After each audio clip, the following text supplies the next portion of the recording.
Hein, c'est la saison des nez bouchés, on est tous un peu enrhumés, alors c'est rien de bien grave, mais c'est toujours très très gênant, surtout quand on dort la nuit, c'est terrible d'avoir le rhume. C'est vrai, et traditionnellement, on fabriquait un baume déboucheur de narines à la maison. Déboucheur de narines. Oui, déboucheur de narines, je trouve que bon, voilà. Il s'appelait comme ça, hein, c'est pas moi qui l'ai nommé ainsi. Et pour le fabriquer, on avait généralement tous les ingrédients nécessaires à la maison. Alors, c'est Benoît qui va nous fabriquer notre baume déboucheur de nez. Alors bon, c'est un petit peu compliqué parce que normalement, on fait tout au bain-marie. Ah ouais. Donc faire un bain-marie sur le plateau, c'est un peu compliqué, d'où la petite bougie. C'est sympa. Alors Benoît, est-ce que vous pouvez avoir la gentillesse d'allumer la petite bougie? Je vous soulève le petit pot. Ah voilà, allez-y. Alors j'ai un petit peu triché quand même. C'est pas facile déjà dès le début, hein, parce que il était allumé avant la bougie. Je crois qu'on est fichu, Alexandre. Non, si, voilà. Et voilà. Bravo, ah magnifique. Bravo. Alors j'ai un petit peu triché. Parce que j'ai commencé à faire chauffer avant le début de l'émission. C'est pour ça qu'il s'est brûlé les doigts. On n'aurait jamais été dans les temps. Alors, dans ce petit bol blanc, j'ai mis 2 cuillères à soupe d'huile. En l'occurrence, moi, j'ai mis de l'huile d'olive et de la cire d'abeille, l'équivalent d'une cuillère à café. Donc, ça fait un petit cube comme ça, puisque moi, la cire que j'utilise est en rouleau, puisque c'est une cire qui n'a absolument pas été traitée. Donc, 2 cuillères à soupe d'huile végétale et l'équivalent d'une cuillère à soupe de cire d'abeille complètement non traitée. D'accord. On met à chauffer, on tourne. Avec ce joli petit fouet. Non mais regardez comme il fait ça bien. Bon, je le sentais bien quand même. Je suis très adroit. C'est très bien. Alors vous ne faites pas déborder l'huile, sinon on a des soucis en régie. Martine, pour une crème cuisinier. Ah oui, vous cuisinez vraiment?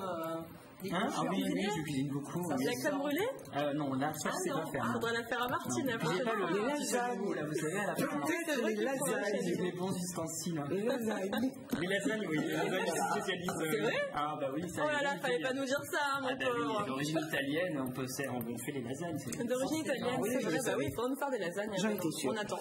Alors là, on considère que la cire a complètement fondu.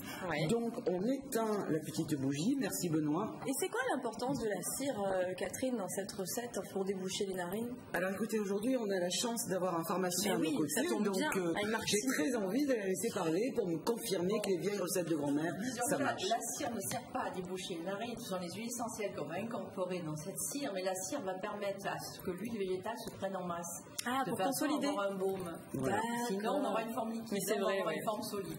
D'accord, merci beaucoup pour votre explication. Parce que la cire donc, va se solidifier et le baume, une fois terminé, va donner ça. Alors je ne sais pas du tout si on va pouvoir le voir à la caméra. Si on voit, il est vert. Donc il est vert parce que j'ai mis une vraie huile d'olive. Donc si on met une huile de tournesol, il sera jaune, très très pâle. Alors vous pouvez sentir parce que franchement il sent très très bon. Votre petit contenant est très joli aussi. Je vous remercie beaucoup, Alexandra. Alors, ça sent bon et ça débouche. Ça débouche le nez. Alors, vous pouvez mettre le petit bol sur l'assiette. Et là, maintenant que la cire... C'est un peu fort. Ah bah c'est fait pour déboucher en même temps. Déboucher les narines. Donc, ça va. Il est agréable, il n'est pas trop fort. Merci beaucoup. Et alors maintenant que la cire d'abeille a fondu dans l'huile, on va rajouter des huiles essentielles. Alors Benoît, à vous. Il y en a 4 donc. Il y en a 4. Alors, on va ajouter 5 gouttes d'huile essentielle de menthe. Je l'ai trouvé tout de suite, c'est celle-ci. Voilà, alors 5 gouttes. Vous continuez à tourner, c'est bien. Non, alors on ne tourne jamais avec un ustensile en métal. C'est-à-dire qu'on fait exactement ce qu'il ne faut jamais faire. D'accord, pourquoi bois, porcelaine ou verre. Voilà, j'ai complètement oublié. D'accord. Donc je viens de commettre une faute. C'est pas grave. Alors 5 gouttes d'huile essentielle de menthe, 5 gouttes d'huile essentielle de lavande. Maintenant, vous devrez toutes les mettre, donc ne cherchez pas où est la lavande et où est le reste, parce que nous, on le voit pas sur le plateau, c'est pas grave. Essentiel. Ah, est-ce qu'il y a un ordre, Catherine? Non, il n'y a pas d'ordre. Absolument aucun, pas du tout.